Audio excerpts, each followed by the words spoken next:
We did find actually that a lot of the entrepreneurs that we spoke to had relatively similar characteristics to what Anne's talking about here, and an awful lot of them were not the stereotypical 25-year-old university dropout or recent graduates who started a business. Rather, they were older, they were more experienced, and a lot of them had worked in either a big organization or another firm in that particular sector that they were operating in.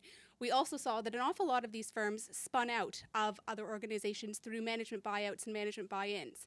And so a change in an organizational structure was quite an important trigger. If we knew that there was going to be an issue with succession planning, for example, and we have quite a lot of family businesses in Scotland, very often there was an opportunity for the management team to take over in some way, shape, or form, and that provided a critical opportunity for either a new firm or that firm to be redeveloped in a different guise. When we looked at these idea of triggers, it became very, very messy. And so bear with me for this sort of simple classification, but as I'm sure you can imagine, it's very hard to try and look across an awful lot of disparate areas to try and make sense of it. We identified them very roughly into endogenous characteristics, or endogenous triggers, exogenous characteristics, and something we called co-determined that didn't fit very nicely within the firm or within the environment.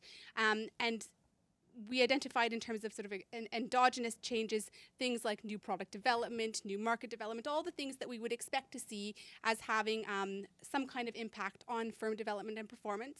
In terms of the wider exogenous factors, again, changes to the political environment, changes to government policy, changes in terms of technology, again, things that are quite straightforward identified there.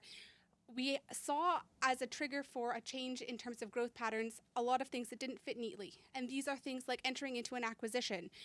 This isn't something we'd really expected because Scotland is a resource-deprived area in many respects.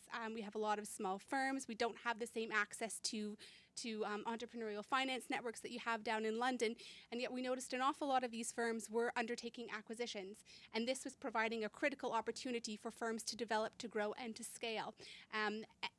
And we weren't entirely certain how this process was happening, and it's a work in progress to try and explore how the acquisition process is really started from start to finish, and then what the longer term impact was. But we did identify it as a critical trigger.